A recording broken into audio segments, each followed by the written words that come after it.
And there, an elf hat for my good little Woofy Woof.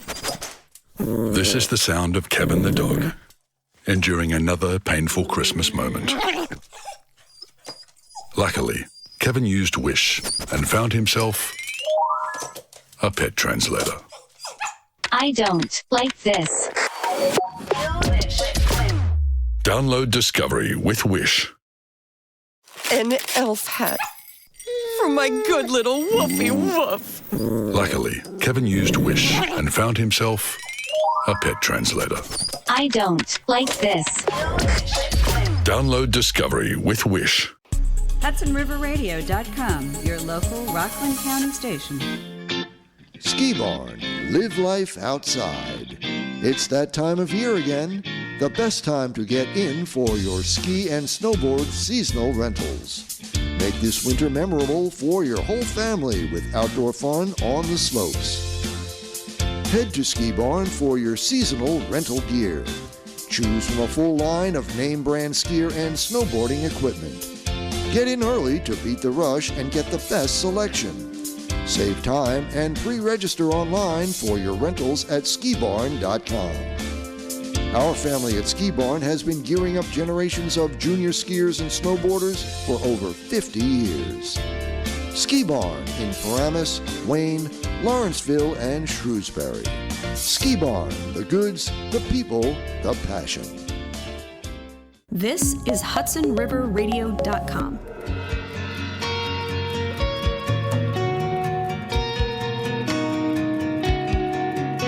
We are here to dance and sing, and our connection with everything, understanding who we are through the ways of the heart.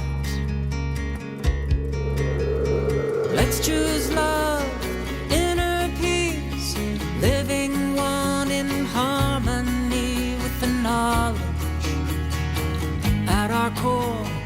We are the ones we've been waiting for. We can do it with the truth and bring new light into all we do. We are love at our best in the we consciousness.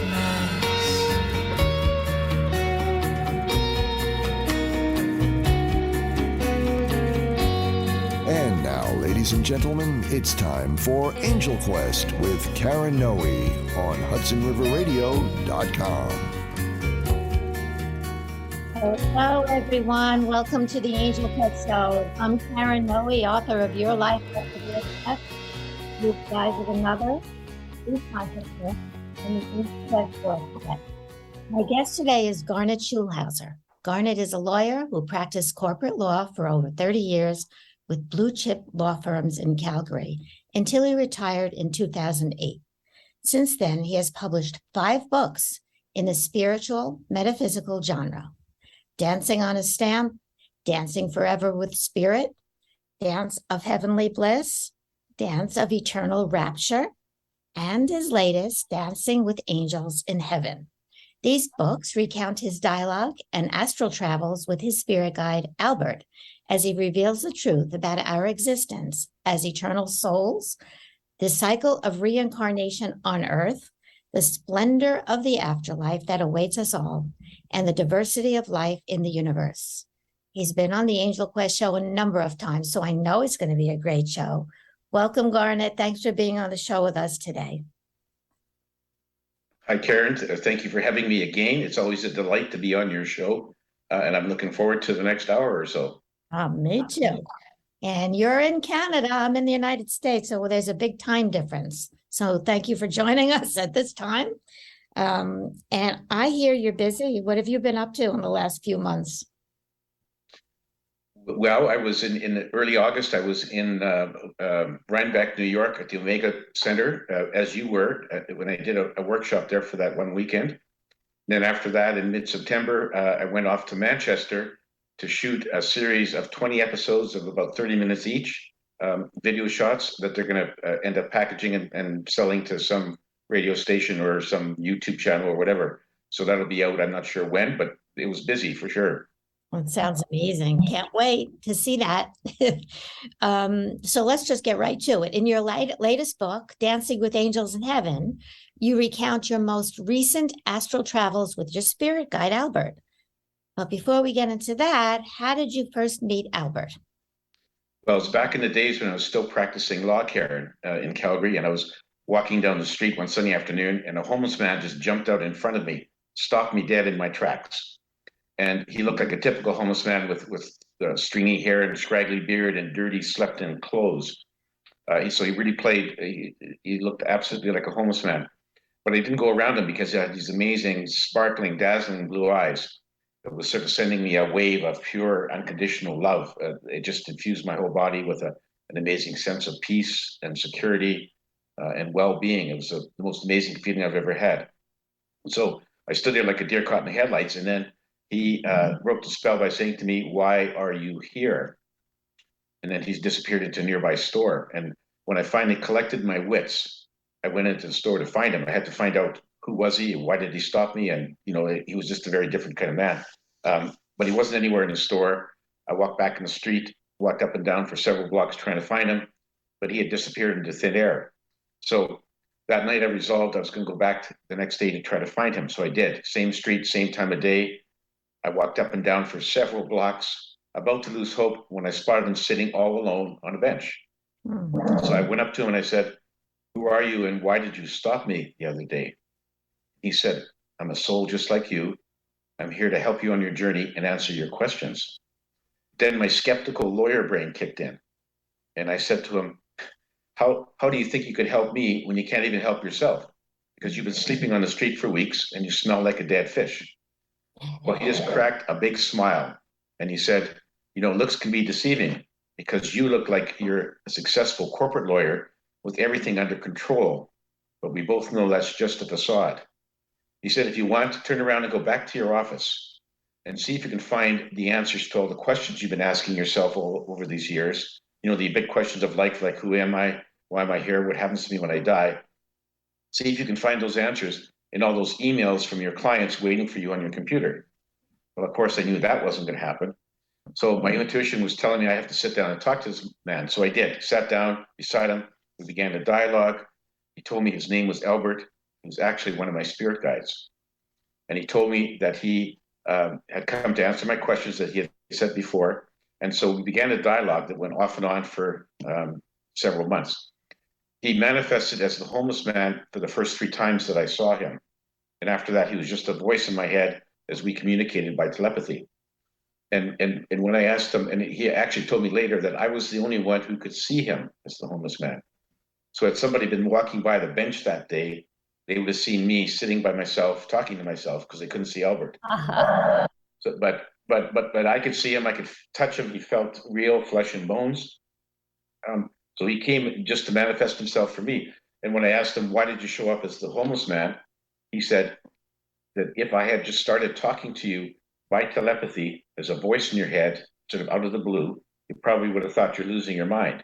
This way he was easing me into the conversation by showing up in physical form. And then when he communicated by telepathy, I recognized his telepathic voice and I knew who I was talking to. So that was his way of easing me into the conversation.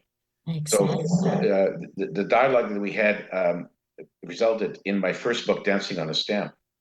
And then he came into my life a little bit differently after that first book. He showed up in my bedroom one night. I was sound asleep.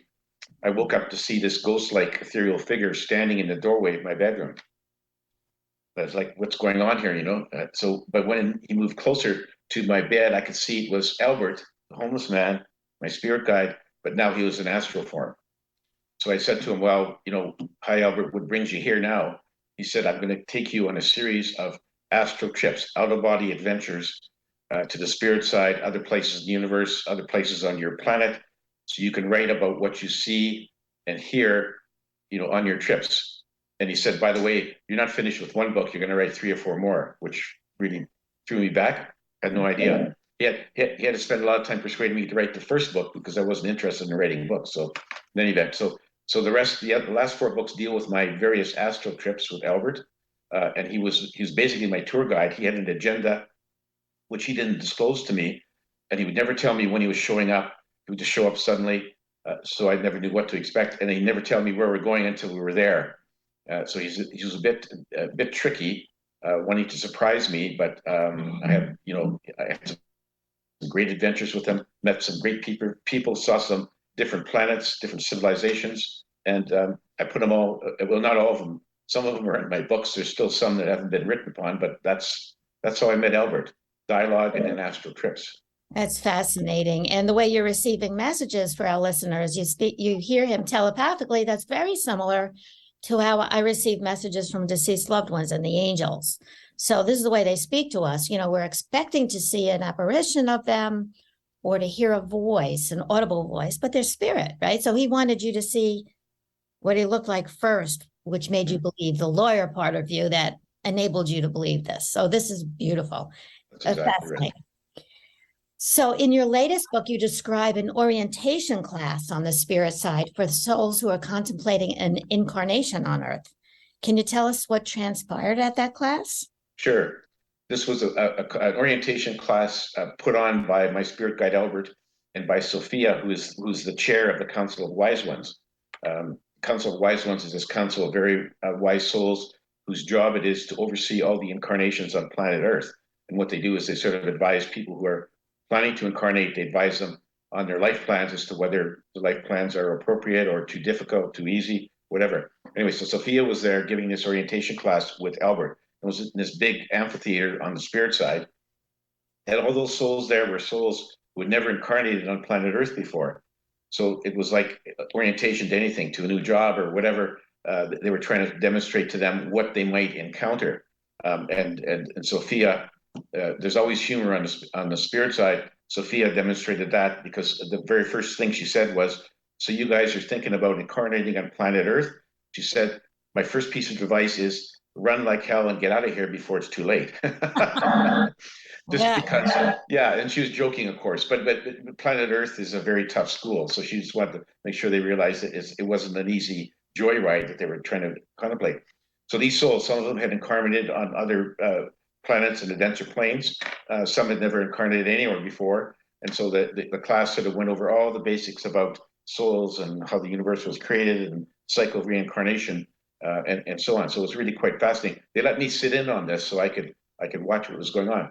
And they had a number of guests. They had guest appearances by Gaia, the consciousness of Mother Earth, Jesus Christ, and others to sort of supplement what they were saying and reinforce what they were saying. So it was really quite fascinating. But unfortunately, I didn't see any of those souls get up and leave. So they managed to sit through the whole thing. So despite her humorous warning, they were staying there to get the full information about incarnating our planet. Wow. Can you tell us some of the messages from Jesus and Gaia? Sure. Well, Gaia, as you know, is the consciousness of planet Earth. And I had several previous conversations with Gaia. So what she was saying to them, I had heard before, but basically her message was, look at you guys are going to incarnate into human forms on planet Earth. She said, I wanted to tell you, hopefully you can take this message with you when you get there, is that she was really quite upset at all the damage that human civilization on our planet was causing. I mean, our humans, we pollute the rivers and the air and the soil and whatever, which causes a lot of grief for Mother Earth and her other creatures. And so she said, you got to be careful to change your ways, because your pollution is going to end up badly for you unless you really change your ways. And she said that she has the ability to fight back, to wake us up if necessary. And she's been doing this a bit by increasing the number and intensity of natural disasters on Earth, like hurricanes, tornadoes, floods, wildfires, and so on.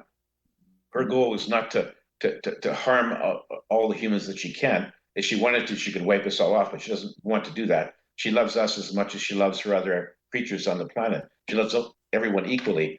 She was just disturbed at how the human civilization was abusing Mother Earth and the other creatures on the planet, not to mention abusing each other with wars and genocide and mass shootings and so on. So she just wanted to say, hopefully you guys can realize that when you're in human form, even though you may not remember this, maybe there will be some memory leaked through to you to help you understand that you and all the other humans have to change their ways in terms of pollution and abuse.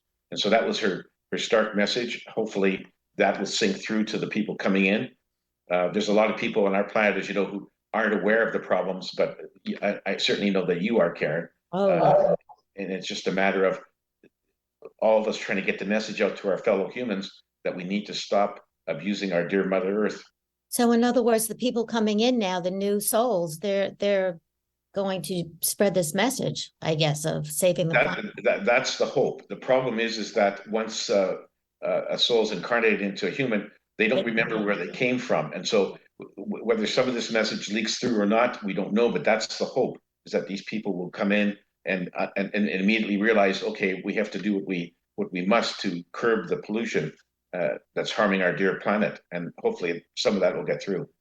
So there's no guarantees. Oh my gosh. And you said you had revelations from Jesus as well. Yes. Yeah, I had Jesus made a guest appearance, and he said that, and this is not news for a lot of people, but he was a master soul, still is, who incarnated on Earth, 2,000 years ago or whatever, to help humanity, because the Council of Wise Ones thought that the way the human civilization was going, that we needed some help, and we needed basically a kick in the pants to get moving up the spiritual enlightenment ladder. So he incarnated to do that. He volunteered, and so he came here with that mission. And because he was a master soul, he was able to manipulate matter and energy with focused thoughts. So the miracles that have been ascribed to him in the Gospels, like walking on water, turning water into wine, raising people from the dead, he did all that because he was a master soul, and he did that, he said, to attract followers, because he wanted to have as many people hear his message. And then put it into play to use it in their everyday life. And so that was why he did these things. He said that he knew what his mission was.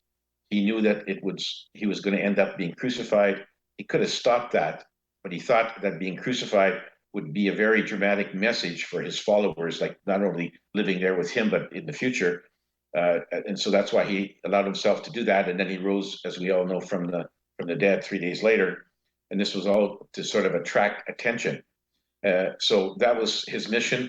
His message was really quite simple. It's like, love your neighbor as yourself, and do unto others as you want to have them do unto you. A very simple message, the golden rule. And so that was what he was trying to get people to sign on to. But unfortunately, some of the early leaders of the church hijacked the church agenda to some degree, to set it up with their own goals and own agenda. And so he was a bit upset about that, but he said, well, you never know how this goes. Humans are humans, and he didn't know how it would turn out. He said that the Christian church has done a lot of good.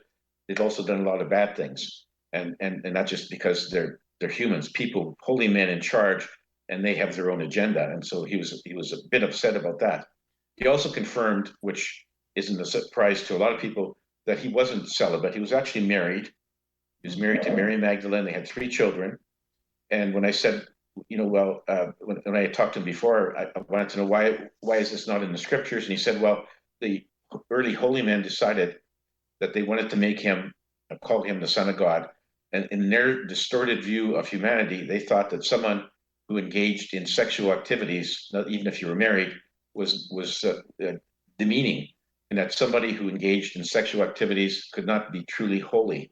So they wrote out the references to his marriage out and said he was celibate all his life, because they thought that was the best picture to give to all the followers. So that doesn't surprise me. A lot of people have confirmed what he said, and Albert has told me the same thing as well, and I'm sure you're well aware of that. But the scriptures are what they are, and they're still saying he was celibate and never married. It's amazing. So we have to take a quick break, but we're going to come right back. And if you could share with us when we come back, the conversations you had with Albert Einstein. Okay. We'll be right back. This is HudsonRiverRadio.com, your local Rockland County station. Jennifer Lorenzo here.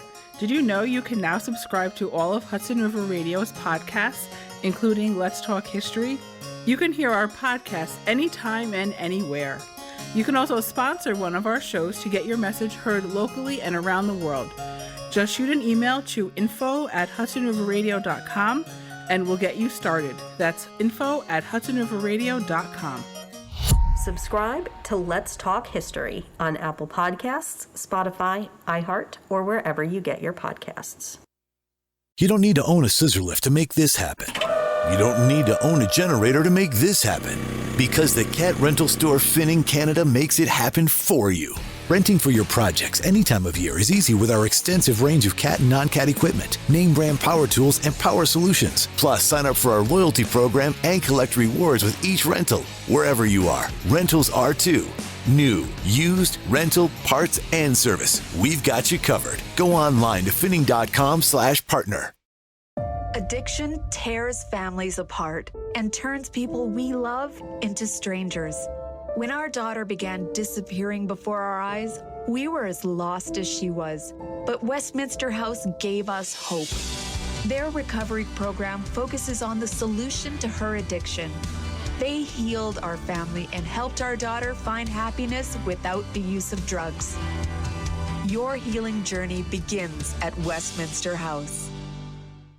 Addiction tears families apart, turning the people we love into strangers. But there is hope. Westminster House provides a safe and healing environment for women and girls to recover. Your healing journey begins at Westminster House. Gail Newcomb from Paranormally Yours here. Seen any weird-looking creatures lately? I mean, besides your coworkers, family, and friends. The Hudson Valley actually is said to have its own water monster, and even possibly Sasquatch. Or is it something else?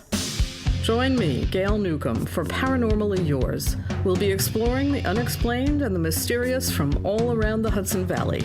Join me for Paranormally Yours on HudsonRiverRadio.com.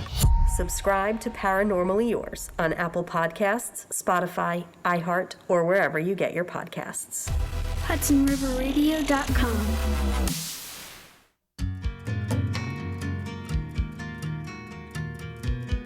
Okay, we are back, and we're talking with Garnet Schulhauser, and we're going over his book, Dancing with Angels in Heaven.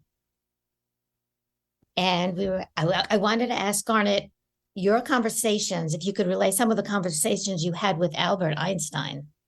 Yes, well, Albert Einstein has always been one of my heroes. I mean, I think he's one of the greatest minds of the 20th century. And so on one of my trips to the spirit side, Albert sort of understood my likeness for Albert Einstein. So he took me to meet him. And he was really quite an interesting character. He looked just like he appeared to me just like his pictures of when he was on Earth, the bushy hair and everything else. And so I said to him, what was his biggest regret during his life on Earth? I mean, he had a lot of accomplishments, the two general and special theory of relativity. So that was just amazing, groundbreaking theories that he developed. He said that he was trying to develop a unified field theory, where he was trying to develop a theory to unify all the forces of nature.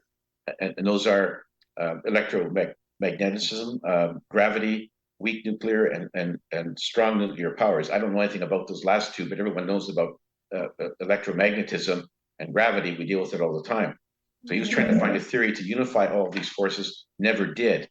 That was one of his regrets. He said, but back in the spirit side, it all was so easy for him. It all just came together because he put all the pieces together, and so he had it. And I said to him, well, there's still scientists on Earth who are trying to do this. Can you tell them what you discovered? And he said, he wished he could. He said, but no, they're going to have to figure that out for themselves. It's just a matter of spirits on the spirit side can't be unduly interfering with what's happening on planet Earth. So he wasn't going to tell them how that all worked. And then he said, in terms of, he had said in his theories that the maximum speed of anything in the universe is the speed of light. And then I said to him, but of course, that there's lots of civilizations who have discovered faster than light travel, warp drive, whatever. He said, yeah, what happened there was those civilizations had discovered that there's a number of naturally occurring wormholes in the universe, where if you go in through this wormhole, you can pop out many light years away in a matter of seconds. And so he said these civilizations learned how to create an artificial wormhole around their spaceships, and they use these to travel many light years in a very short period of time. So that was how they did it. And he said someday scientists on Earth will develop a similar one. He didn't say when, but he's very hopeful that we'll get it. And so, as you know, Karen, there's many very intelligent civilizations in our galaxy that have developed faster than light travel. They've been visiting Earth, and they visit other places. So just a matter of time before our scientists develop it, but that's how they did it. And so it's really quite interesting. And he just thought, again, he said he wished that he could have known this on Earth when he was there, but it didn't happen. And so now he's in the spirit side, watching all the activities on Earth in terms of, and crossing his fingers that our scientists will develop this sooner rather than later. Yeah. Oh my gosh. And did they say anything about, I wouldn't call them aliens because they deserve to be here as much as anyone else, but about those from other solar systems that are in our planet right now? Oh yes, no, he was quite familiar with that. He wasn't so much when he was on Earth, but now he can see the whole picture. And he says, yeah, Earth is being visited, has been for many centuries by intelligent ETs from other planets. They're still here, but he said not to worry. They're here to observe, help us in subtle ways if they can, but they're not malevolent. They're beneficial. They want to help human civilization. So he said that's a very positive thing. And his information was, and I've heard this from other sources, is that someday they will make direct and open contact with humans. Right now, all they're doing is sort of, people can observe their spacecraft, the UFOs, but they haven't made a direct and open contact. And some people have encountered them up front. Some have been on their spaceships, but it's not a widely known thing, not recognized by the governments of the world yet. But someday it'll happen, and then the next thing you know, there'll be a UFO spaceship landing on the lawn of the White House saying, "Hi, Earthlings, we're here." That's amazing. I hope it's in my time. I'd love to see that. Yeah, me too. Yeah. Can you tell us your conversation with Sarah, the one who vowed never to return to this hellhole, but she changed her mind after returning to the spirit side? Yeah, she was a professional lady who worked hard, didn't really think much about spirituality. She wasn't sure whether reincarnation was a real thing or not, but she'd heard some people say that it's a true thing, and then once you get back in the spirit side, you can choose whether to reincarnate on planet Earth or not. You can just say the heck with planet Earth. And she always said, well, if that's true, when I get back there, there's no way I'm coming back to this hellhole. I'm going to stay over there. So anyway, she was dying from cancer, and then and what she found out was, and this was her message to everyone, is that no one dies alone. You may think you're alone, but you don't. And so she was in her deathbed, and just a couple of days before her body gave up the ghost, her spirit guides, two of her spirit guides, appeared in her hospital room. She could see them, no one else could, and they were there to assure her that when she died, her soul would carry on to the spirit side, that they would be there to hold her, take her by the hand, and escort her over to the spirit side, and she had nothing to worry about. And so they really assured her, made her last couple of days very much more pleasant, because then she knew where she was going, and she wasn't concerned about, okay, do I disappear into nothingness? What happens to me? Anyway, so they were, and she said that this happens to most people, that they are either approached by their guides just before they die, or right at the time if it's an accidental death, and they're there to assure that the souls that, okay, you're okay, your physical body has died, but we're taking you to the spirit side. And so once she got back to the spirit side and had her life review, which she said was very enlightening, then she changed her mind. She had a meeting with the Council of Wise Ones, and they asked her if she would go back to Earth again. And she said, sure, that she had changed her mind completely, because you have a different perspective on the spirit side about what life on Earth is all about. Whereas we're letting it here, and what life on Earth is no walk in the park. It can be very harsh.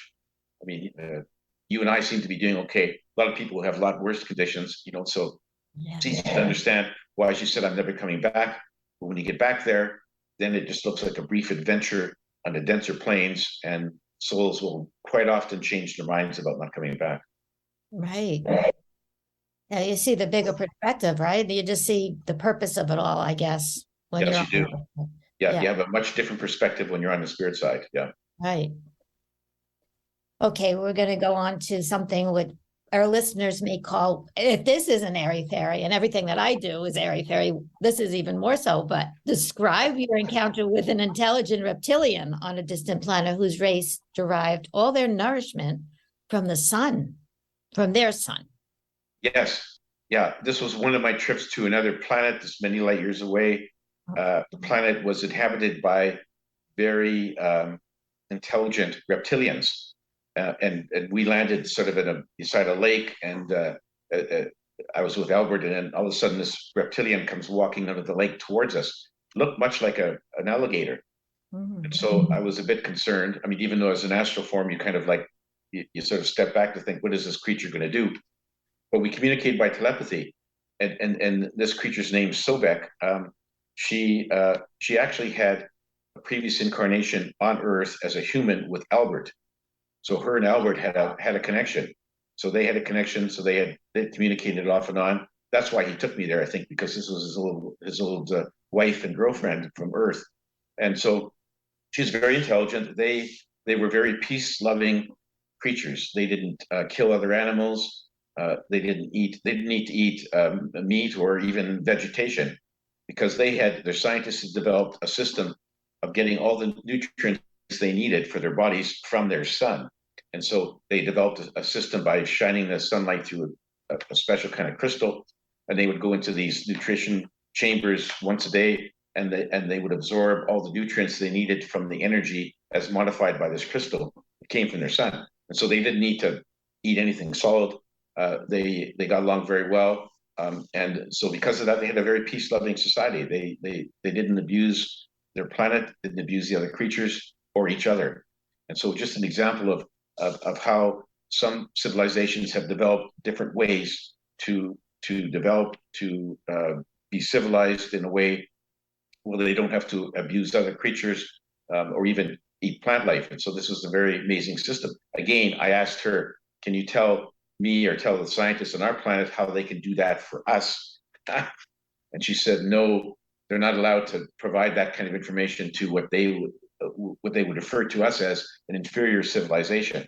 It's like the Star Trek Prime Directive, not allowed to unduly interfere with the development of an inferior race. And to them, we're an inferior race. They can't give that to us on a silver platter, which would be nice, but hopefully one day we can do the same. It'd be really wonderful if we could just carry on without having to eat anything solid and just get our energy from our sun. Whether that'll happen, I don't know. But it seemed to work very well for those reptilians. We have a lot to learn from them, if we could learn from them. But yeah, I always use the same analogy, the same quote from Edgar's mission from Australia. If we could live a happy and healthy life without harming anything or anyone, why wouldn't we? So we have to find a way to do that. Absolutely, yeah. The next question I have for you is, when Albert took you to visit Area 51 in Nevada, what did you see? Well, a couple of interesting things. The first one was he took me into the Area 51 is like a huge cavern underground. And he took me, and we're traveling in astral form, so we can just scoot through walls and nothing stops us, kind of thing. And in one hangar there, I got to see the spacecraft that crashed in Roswell, New Mexico, in 1947, which is fairly famous. I mean, most people are familiar with that. Mm-hmm. The U.S. government, has denied that there was a alien spacecraft that crashed, and they've been covering it up ever since. But I got to see the spacecraft, and Albert showed it to me, and it was basically a scout craft, and this scout craft was manned by 3 little humanoids, and they came from a mother ship that was sort of hiding behind our sun, so no one can see it. And what happened was that they were trying to reconnoiter a weather balloon the U.S. Army had put up as experimental weather balloon, and something unfortunate happened as they got closer to this balloon. Something went wrong, and they crashed into the balloon, which caused it to crash down. And then their avionics system was also set, off kilter, and they ended up crashing in the desert below. And so when the authorities were showing reporters what happened, they said, well, it was just a balloon crash. There's no spacecraft, and they were showing the wreckage from the balloon, which is true. but they didn't show the spacecraft had landed a few miles past there, because they had immediately, as soon as it landed, they had put it on a truck and took it off to the Roswell Army Air Base. Anyway, so I saw this spacecraft, and Albert said that the material, the outer hull, was made of a special alloy that was super hard, and it was still intact. And that he said the scientists on Earth had been trying to replicate this alloy, had not been able to, and they had not been able to replicate the propulsion or avionics system for this craft. So this craft was basically intact. Unfortunately, the 3 little humanoids that were piloting it, they all ended up dying. 2 of them on the impact, and 1 survived for a while, was taken to the Roswell Army Air Base, where the doctors were trying to save it. And luckily, their organs and bodily setup were fairly similar to humans. So they tried to save the little guy, but they couldn't. So he died. But right beside the spacecraft was this huge tank of the two that had died on impact. They were in preservative liquid. They were just floating there. And the 3rd guy wasn't there because they had basically dissected it to figure out what made it tick after it died. So that was the story of Roswell. The spacecraft is still there. The 2 little alien bodies are still in liquid. And of course, that's not going to make any news headlines because it's very carefully guarded. And they don't want anyone to know about it yet.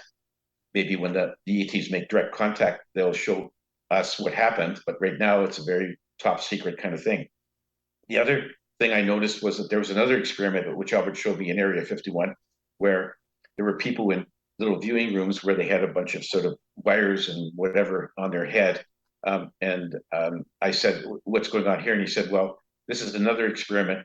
They're trying to see if there's some way of having a direct communication link between people on Earth and the souls on the spirit side, sort of like how Albert and I talk, but they were trying to do this through technology. They were trying to set it up.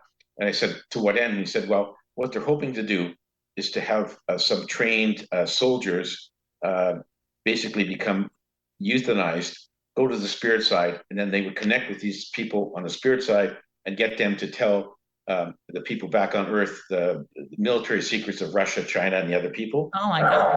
But he said it didn't work because once the soul got to the spirit side, all the plans that they had agreed to just went out the window because they just realized this wasn't right and we're not going to do this. And so the experiment had not worked, but they were trying. And I think it was probably the CIA that was doing it. But in any event, luckily that doesn't happen. Luckily, that when a soul, no matter what they believe on Earth, when they cross over, it's a whole new ball game. So that will save us. But and there was a lot of other things on Area 51 which I didn't get to see. Maybe Albert will take me back there someday. But it's really quite fascinating to go to a place like that is so heavily guarded by the U.S. military. There's so much going on that we don't know about. If you did you ever follow Stephen Greer? I mean, he's amazing. He has a lot of documentaries on, I could think it's Netflix and so forth, about that we do have visitors from all over. Yes, we do. Yeah. I call them celestial. We absolutely do, yeah. And a lot of people have written about it.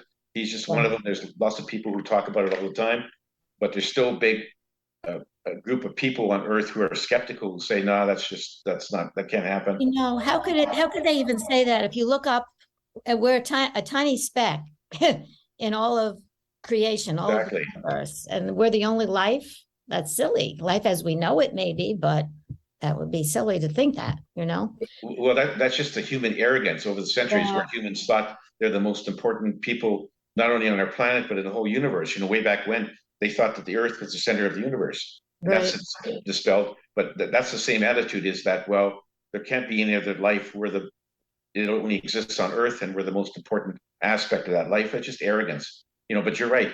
I read somewhere recently that there's the scientists discovered there's at least 800 billion galaxies that they can observe. And how many stars are in each galaxy? Billions and billions. And so how many planets are there? It would be, doesn't make any sense to think that we're the only little speck in our galaxy and in the whole universe that has life. It just doesn't make any sense. And so, life as we know it, perhaps, in our relation to the sun and so forth, but that's very unscientific to think that way. Oh my gosh. In any case, we have to take another break, but we're going to come back and talk about parallel universes. Right. Okay. We'll be right back. HudsonRiverRadio.com. Jennifer Lorenzo here. Did you know there used to be a missile launching site right here in Rockland County? Did you know that Alexander Hamilton, George Washington, and Aaron Burr all spent time in the Hudson Valley? Join me for Let's Talk History, where we discuss interesting stories and facts about our own Rockland County. Join me for Let's Talk History on HudsonRiverRadio.com. Subscribe to Let's Talk History on Apple Podcasts, Spotify, iHeart, or wherever you get your podcasts.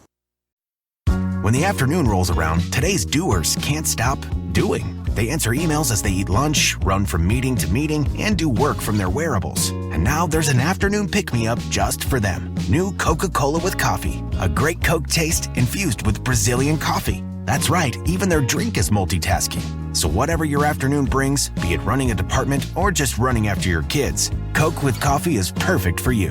Get yours in stores nationwide. Did you know that there have been over 30,000 reported cases of UFOs in the Hudson Valley? What happens to people when they have very close encounters and missing time? I'm Linda Zimmerman. I'm Michael Warden. Join us for UFO Headquarters. We'll dig into some of the most intense and unnerving UFO sightings that happened right here in our backyard. UFO Headquarters on HudsonRiverRadio.com. And don't forget to subscribe to the podcast in our app or on Apple Podcasts or wherever you get your podcasts. Subscribe to UFO Headquarters on Apple Podcasts, Spotify, iHeart, or wherever you get your podcasts. This is HudsonRiverRadio.com. Okay, welcome back. We're talking to Garnet Schulhauser. We're talking about his book, Dancing with Angels in Heaven. And now we're on a different subject.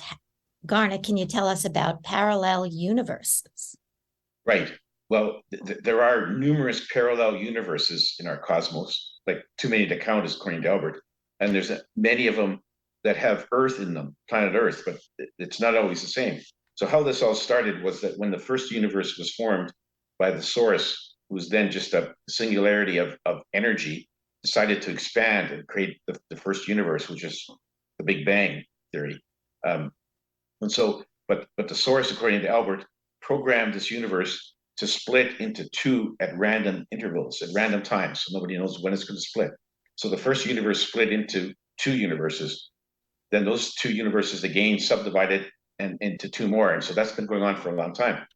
That's what creates the parallel universes. So they're all parallel universes. There's those universes on the denser planes, and they have in many different dimensions, there's parallel universes. And so what happens is that when a universe splits, then immediately the two universes are identical. Everything is the same.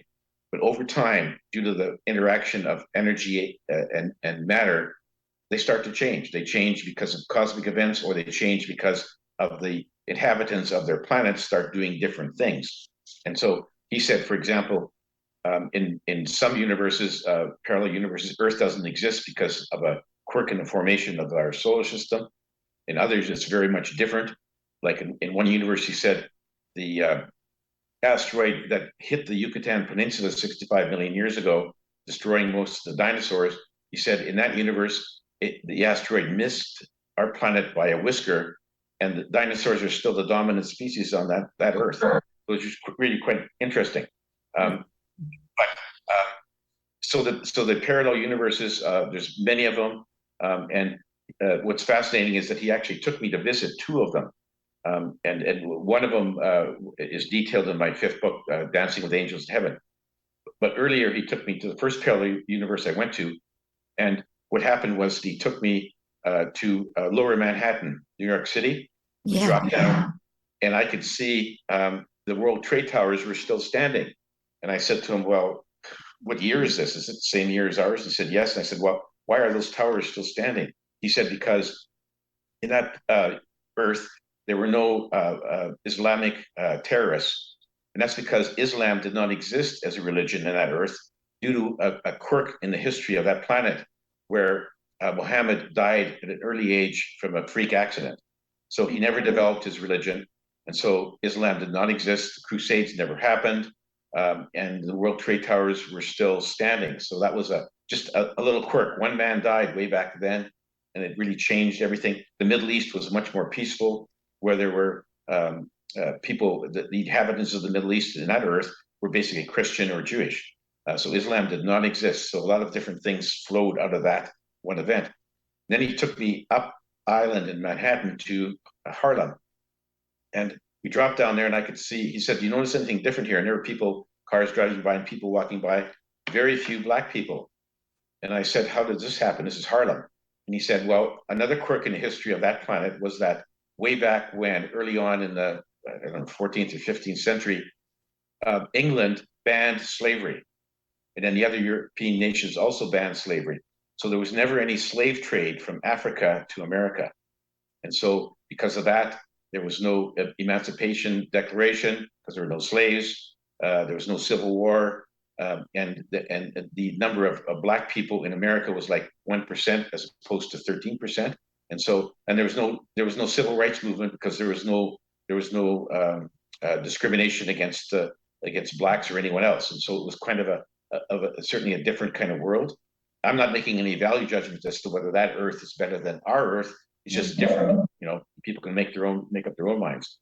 Then another parallel universe, which I described in my 5th book, is we dropped down over Los Angeles, and the first thing I noticed was that the air was so much clearer than you typically see over LA with all the smog and so on.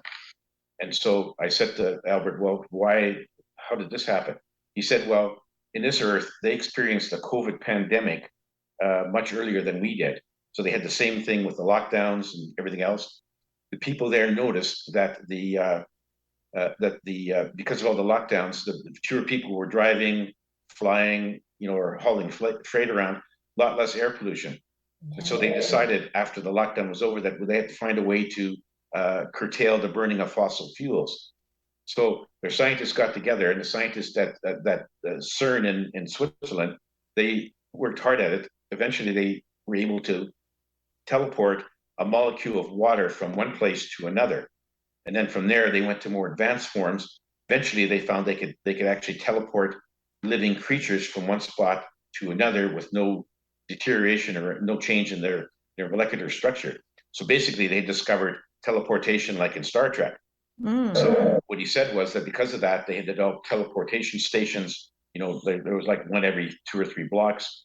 So when people wanted to go from LA to New York, instead of having to, drive to the airport, check in, go through a security lineup, wait to get on the plane, and then sit on the plane and fly it and get off at the other, 5 hours later, get off in New York, they could go into a teleportation station, press a few buttons for their destination, and away they went, and they were there basically instantly. And so people traveled that way. Freight was moved from city to city that way. People didn't need to fly in airplanes, and they actually transported most of their goods through this system, which meant a whole lot fewer vehicles on the road. And so that's why the air was clear. It was a much better planet to live in. So he said, this is one example of how humans on a parallel universe have managed to really make their civilization and their cities a much better place to live. So very encouraging. Again, I asked them, can you tell me about how they do this? Can I tell our scientists back on my Earth? And they said, no, can't do that. Sorry, they're gonna have to figure this out for themselves. So anyway, it's good to know that some of our parallel universes have things differently than we do, and maybe in a lot of cases better. So something to think about.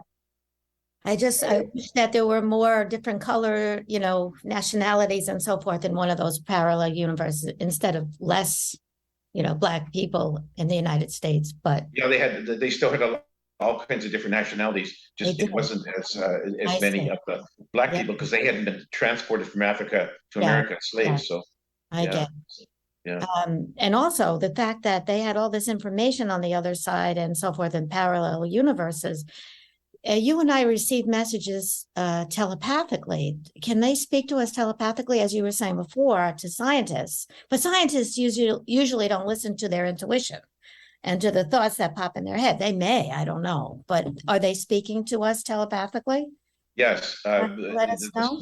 the souls in the spirit side and the ETs, I do well, not in the same way that you and I get the messages. It's more like flashes of intuition. It's sort of like thoughts will pop into the head of some scientist. They don't know where it's coming from, but they'll say, okay, let's try it. And so a lot of the inventions over the history of, the light bulb and the telephone and all the other things, those were flashes of intuition sent to the right inventor, who then capitalized on it and managed to, but it's not a direct sort of conversation like you have or I have. Right. Okay. Can you tell us what you learned from the Council of Wise Ones? Yes, the council, as I mentioned before, is a body of very advanced souls, whose job it is to oversee all the incarnations on Earth.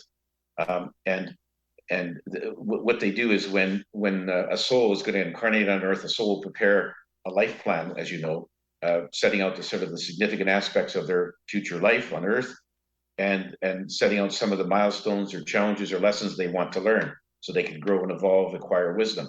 And so what the council, one of their main functions is to review these draft life plans of people, of souls, and make sure that they're appropriate, because they know sort of the history of the soul. So they don't want a soul to get put itself into a situation where there are too many harsh lessons or challenges, because then the soul might get discouraged, might give up, and maybe not learn anything. So in that case, they'll tell the soul to sort of scale back on some of the harsh lessons that they had planned for their life. On the other hand, if somebody plans an easy and cushy life, where they're born into a wealthy family and they have no problems, they will say, well, that's fine, but what are you going to learn from that one? Because everyone knows you learn more from your failures and your trials and tribulations than you do from your successes. So they'll try to adjust all of them, but all they do is give advice. They cannot sort of overrule a soul. So if a soul wants to have the life plan they set out with, they can ignore the advice and go ahead and incarnate that way. It doesn't happen very often, because they know that this is very wise advice that they're getting. And the other thing that the council does is that when a soul returns back after a life, they will help it analyze its past life to figure out, okay, where did I go wrong? Why didn't I do more good things? How do I avoid my next life doing bad things? And so they give a good analysis of what happened during the past life. So they're very invaluable. And actually, every planet that has life forms has its own council. So this council was dedicated to planet Earth. And Albert says the other planets also have their own council. And that's important, because every life is really quite different. A human life on Earth could be quite different from, say, a reptilian life on the planet that I talked about before. So they have to have souls who have had incarnations, they know what's going on, and they can give really good advice. So that's what the council says. The other thing that they said to me was that they were quite concerned about what was happening on our civilization on Earth. And they were concerned that we could end up destroying ourselves and all life on our planet if we didn't act appropriately, because we have weapons of mass destruction. And they know that hopefully they won't be unleashed, but they're really trying hard to get the message to humans on Earth to stop our ways and try to increase our emotional intelligence, embrace love and compassion, so that we didn't do that. So they've been recruiting advanced souls from other planets to come and volunteer to incarnate on Earth, and they want those souls to sort of be beacons of examples of positive energy just by being around there or talking to other people. So we're getting a lot of volunteers here. For all we know, Karen, you may be a volunteer. I don't know. Pardon me? You may be also. Well, maybe, and he wouldn't say that. All Albert did tell me when I asked him about my history, he said I've had several hundred prior lives on Earth. And I said to him, does that make me an old soul? And he said, no, you're just a slow learner. Oh, geez. That's interesting. Yeah. Gosh. I'm sure you're a very quick learner, Karen. Well, not really. Takes well, this lifetime it's taking a toll, but I'm learning and growing, evolving. I think we all are. Yeah. So, and it's just that our planet needs more people like you and other people who spread the message. And hopefully the more and more people will hear the message and learn to change their ways, so that they get rid of or stifle their negative emotions and embrace love and compassion. That's what's got to save us. If we don't do that, it could be bad news for our dear old planet. We have to remember that we really are all one. And that's what most people don't remember. And whatever we do to ourselves or another person affects everyone. And that includes the animals, nature, and so forth, and life on other planets as well. Yeah. But whatever we do affects everyone around us. And you're right, we are one. The problem is that we all suffer from the illusion of separation. That's where it. you see a different person walk down the street and you think, well, that person is that person and I'm who I am, and we're totally separate, but we're not. And we just have to, once you recognize that the person walking down the street is really part of you and part of the source, then you'll have a different view of them, and it won't matter if they have different color skin or speak a different language or worship a different God, because we're all part of one. And unfortunately, most people don't realize that, Karen. Right, I know. Well, that's a different topic for another time. Yes. But it's been fascinating. Do you have any closing words for our listeners? Yeah, one of the things that Albert has advised me, and this has always stuck with me, is that he said, I shouldn't take life so seriously. He said that I should learn to laugh more, smile more, embrace my fellow humans with love and kindness, and don't be too concerned about what happens to me, because it's all part of the trials and tribulations that a human lives through on earth. And he said, no matter what you do, you can never get lost or go wrong. You're always going to end up back in the spirit side. So he said, don't be so serious. Enjoy life, enjoy your journey, and try to help other people while you're doing that. That's beautiful. And how can people find you and your book? Again, Dancing with Angels in Heaven. Yeah, best place is my website, Karen, which is garnetschulhauser.com. That's difficult to remember, but if you Google any of my book titles like Dancing on the Stamp or Dancing with Angels in Heaven, you get to my website. There's information about all my books. I have convenient buy links there to Amazon, Barnes & Noble, all the other sites where you can just click on it and then buy my books. On my website, I also have spots where you can dial into my social media sites like YouTube and Facebook and Instagram. And I also have on there all the recordings of all of my radio shows, so that people want to listen to not only this one, which I will post, but to all the other shows, they can just dial into it. So it's a great source of information. My email address is there. If anyone has a question or a comment for me, send me an email. I try to respond to everyone. Beautiful. Thank you so much for joining us today. It was amazing as usual. Thank you for having me, Karen. You're a delightful host as always. And I can see why you have your own radio show. It's just perfect for you. And thank you for spreading the message of love and forgiveness and compassion to your listeners. I think that's wonderful. We need more people like you. Thank you so much. And we'll be joining together next year at Omega again. Yes. Wisdom Beyond the Veil. Yes. Next August. Yeah. Next August. All right. Tune in again to the Angel Quest show next month on Saturday, December 3rd at 10:30 a.m. Eastern Time here on Hudson River Radio. I'm going to be answering questions that listeners have been asking. So make sure to tune in then. And remember, it's always the first Saturday of every month. More information about me or my books, you could go to my website at KarenNoe.com. That's KarenNoe.com. Or follow me on my Facebook page at Karen Noe Author. You can find all other Angel Quest shows by clicking on the Angel Quest radio show link at HudsonRiverRadio.com. And this and all other Angel Quest shows are offered as Apple Podcasts, Spotify, and most of the podcast platforms out there. So make sure to tune in and listen when you get a chance.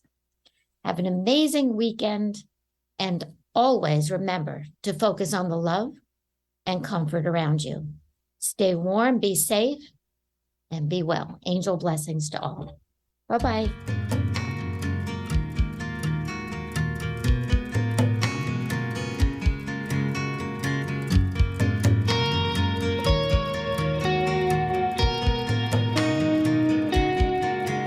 From our spirit we perceive we are one humanity, awakening sanctity, awareness and unity.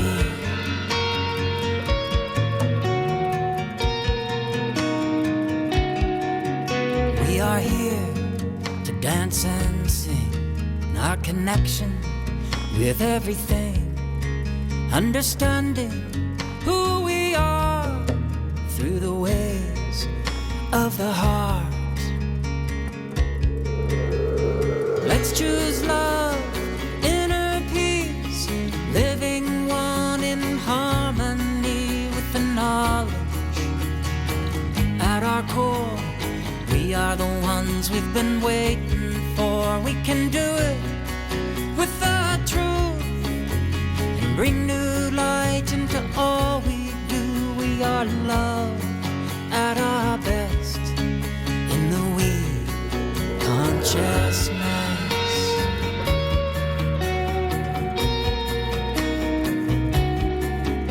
As we grow consciously, we claim sovereignty for our life, land and sea, grounded in equality.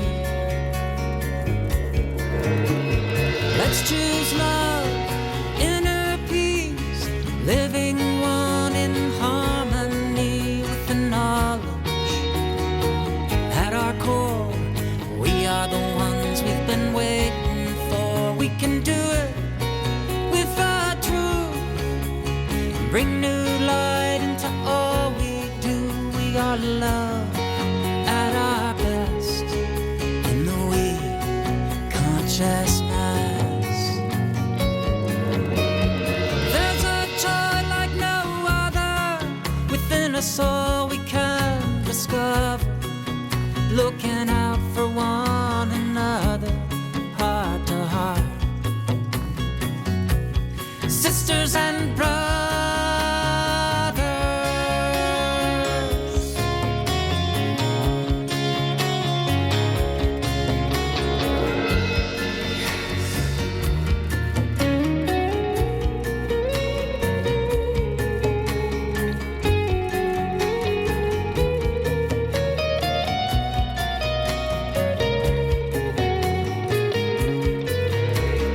Let's choose love, inner peace, living one in harmony with the knowledge. At our core, we are the ones we've been waiting for. We can do it with the truth and bring new light into all we do. We are love at our best in the we consciousness. We love at our best in the we consciousness.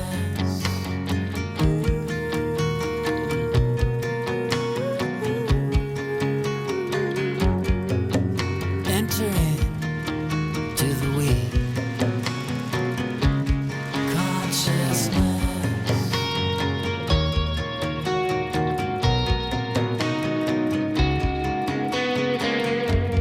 We are all one. Whatever we do to ourselves or another affects the whole. May the divine within you guide you as to what steps to take to be of service to our beautiful planet. May peace prevail on Earth.